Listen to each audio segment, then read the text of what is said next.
भारत वीरों की भूमि है।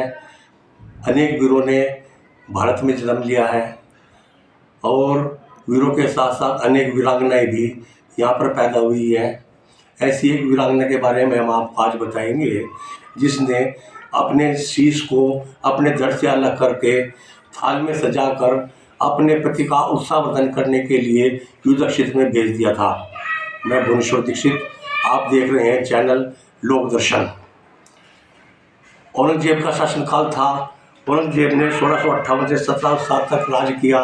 औरंगजेब की हिंदू विरोधी नीतियों के कारण पूरे देश में विद्रोह पैदा हो गए थे, जिसमें दक्षिण में शिवाजी महाराज, बुंदेलखंड में छत्रपति छत्रसाल जी, पंजाब में गुरु गोबिंद सिंह, मारवाड़ में वीर राठौड़, दुर्गादास विद्रोह के हुए थे। ऐसे विद्रोह में राजस्थान का मेवाड़ भी पीछे कहाँ रहने वाला था। मेवाड़ के राजा राणा राज सिंह प्रथम, जिन्होंने 1635 से 1680 तक राज्य किया, उस पर औरंगजेब ने हमला कर दिया। कई दिन तक युद्ध चला। राणा की सेना बहादुर से लड़ती रही। उनका एक सरदार था जिनका नाम राणा रतन सिंह था। उनकी शादी लगभग एक सप्ताह पहले हुई थी। उनको राणा राज सिंह ने एक पत्र भेजा कि युद्ध में आपकी जरूरत है। आखिरकार अक्षत्रिय कैसे रुकने वाले थे। राणा रतन सिंह ने अपना केसरिया बाना धारण किया और अपनी पत्नी के पास गए और उनसे विदा ली। युद्ध में जाते समय बार बार वो अपनी पत्नी को देख रहे थे। वो अपनी पत्नी से बहुत ज़्यादा प्यार करते थे।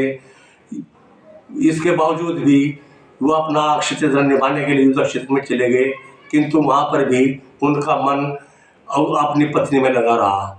वो रोजाना एक दूध को बेचते और दूध से अपनी पत्नी का हालचाल पूछते।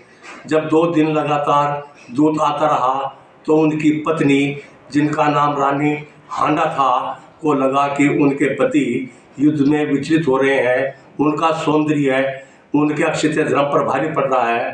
तो उन्होंने दूध को कहा कि 2 मिनट रुको, मैं अभी आपको कुछ ला कर देती हूँ।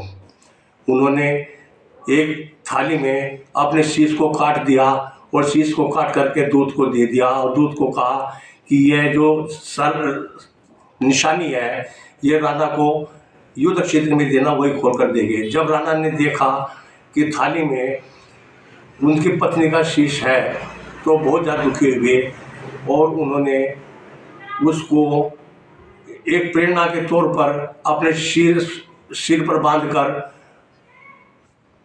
बहुत बहादुर से युद्ध किया। तत्पश्चात मुगलों की सेना उठने लगी और राजपूतों की जीत हुई। परंतु जीतने के साथ साथ ही राणा रतन सिंह ने अपने आप को भी वहीं पर तलवार से अपने शीश धड़ से अलग कर लिया और रण क्षेत्र में ही अपने प्राण गंवा दिए। धन्य है ऐसे हमारे वीर सपूत, जिनकी वजह से जिन्होंने विदेशी ताकतों के विरुद्ध लगातार युद्ध किए। ऐसी ही घटनाएं, कथाएं सुनने के लिए आप हमारे चैनल को लाइक करें, सब्सक्राइब करें और शेयर करें। धन्यवाद। देखने के लिए बहुत बहुत धन्यवाद।